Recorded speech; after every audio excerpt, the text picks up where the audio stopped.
కొండపై క్యాంపింగ్, వారాంతాల్లో కొండల దారి పడుతున్న సిటిజనులు ఎందుకు? పూర్తి వివరాలకు చదవండి రేపటి సాక్షి దినపత్రిక. విజయవాడ వరద బాధిత కుటుంబాలకు వైఎస్ఆర్సీపీ నిత్యావసరాల సరుకులు పంపిణీ చేస్తోంది. ఎమ్మెల్సీ బొత్స సత్యనారాయణ ఆధ్వర్యంలో నిత్యావసరాల పంపిణీ జరుగుతోంది.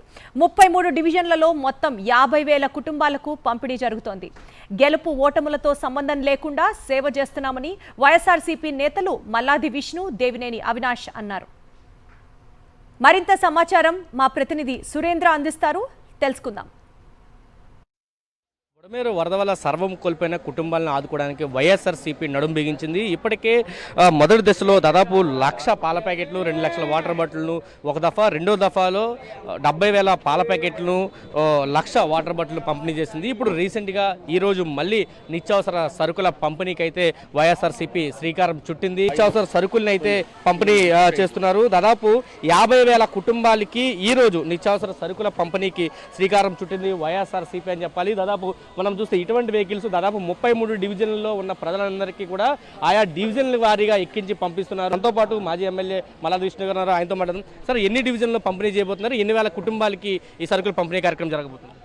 జగన్మోహన్ రెడ్డి గారి యొక్క ఆలోచన మూలంగా 1 కోటి రూపాయలకు సంబంధించి వరద జరిగినటువంటి సందర్భంలో అత్యవసరమైనటువంటి తాగునీరు, అలాగే పాలు అలాంటివి ఇవ్వడం జరిగింది. కొద్ది రోజులు పోయిన తర్వాత కావాల్సినటువంటి కుటుంబాలకి దాదాపుగా అనేక వేలల్లో ఉన్నాయన్నమాట. ఆ కుటుంబాలన్నింటినీ కూడా ఈరోజు వైఎస్ఆర్ కాంగ్రెస్ పార్టీ వారికి కావాల్సినటువంటి నిత్యావసర సరుకులు అవన్నీ కూడా డివిజన్ వైజ్గా విజయవాడ సెంట్రల్ నియోజకవర్గంలో ఎఫెక్ట్ అయినటువంటి డివిజన్లు ఉన్నాయి, అలాగే ఈస్ట్లో ఉన్నాయి, వెస్ట్లో ఉన్నాయి. అన్ని చోట్ల కూడా పార్టీ యంత్రాంగం అంతా కూడా కదిలి పార్టీకి సంబంధించినటువంటి ఆ డివిజన్లో ఉన్నటువంటి నాయకులందరూ కూడా కలిసి వారందరికీ కూడా పంపిణీ చేయడం. వరద ఎన్యూమరేషన్లో కొన్ని లోపాలు ఉన్నాయి. ఎన్యూమరేషన్తో పాటు శానిటేషన్ ఇంకా గాడిని పడలేదు.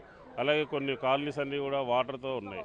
కొన్ని చోట్ల ఇంటింటికి వెళ్ళి సర్వే చేసినటువంటి సందర్భంలో వాళ్ళకి నిత్యము ఉపయోగపడేటటువంటి వస్తువులన్నీ కూడా ఇబ్బంది పడ్డాయి. కాబట్టి వాటన్నిటిని కూడా పరిగణలో తీసుకో ఎక్కడికక్కడ నిత్యావసర సరుకులన్నింటినీ కూడా ప్యాకింగ్ చేస్తున్నారు. ఎందుకంటే ప్రతి చోటకి కూడా వెళ్ళాలి, ప్రతి డివిజన్కి వెళ్ళాలి. 33 డివిజన్లు దాదాపు ఈ పంపిణీ కార్యక్రమం జరగబోతుంది. ప్రతి చోట కూడా కార్యకర్తలంతా కూడా శ్రమించి ప్రతి ఒక్కరు దీనిలో భాగస్వాములు అయ్యారు.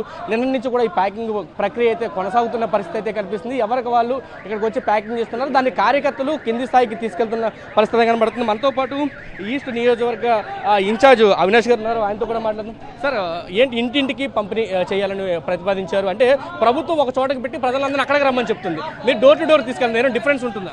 ఈరోజు 50,000 కుటుంబాలకి 3 నియోజకవర్గాలకు సంబంధించి 50,000 కుటుంబాలకి ఇంటింటికి పెద్దలు, గౌరవనీయులు మాజీ ముఖ్యమంత్రి జగన్మోహన్ రెడ్డి గారు ఒక నాయకత్వంలో ఆయన ఆదేశాలతో ఆయన ఏదైతే ₹1 కోటి ఈరోజు వరద బాధితుల కోసం సహకారం కోసం అందించారో దానికి అనుగుణంగా మొట్టమొదటి రోజున దాదాపుగా 1,00,000 పాల ప్యాకెట్లు, 2 లక్షల వాటర్ బాటిల్, తర్వాత రోజు 75,000 పాల ప్యాకెట్లు, 1,00,000 వాటర్ బాటిల్.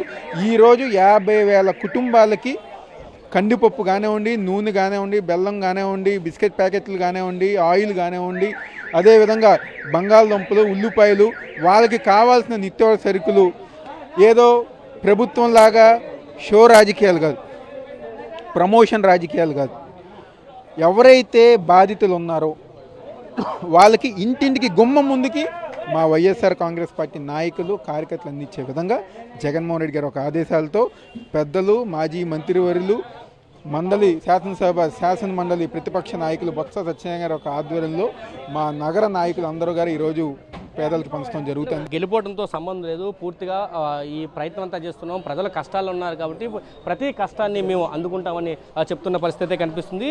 ఎవరైతే బాధల్లో ఉన్నారో వాళ్ళకి ఖచ్చితంగా వైఎస్ఆర్సీపీ ఒక తోడుగా ఉంటుంది. ఈరోజు కష్టాల్లో ఉన్నారు కాబట్టి ఆ కష్టాలను ఆదుకోవడం కోసం మా వంతు సహాయం మేము చేస్తున్నాం. ప్రభుత్వం కూడా అంటే చేస్తున్నామని సోషల్ మీడియాలో ప్రచారం చేస్తుంది తప్ప పూర్తిగా ఆదుకోవడంలో మాత్రం పూర్తి విఫలమైంది. కానీ ఆ పాత్ర ఈరోజు ప్రతిపక్షం తీసుకుందంటూ అవినాష్ కూడా చెప్తున్నారు. కెమెరా పర్సన్ వెంకటతో కలిసి సురేంద్ర, సాక్షి టీవీ, విజయవాడ.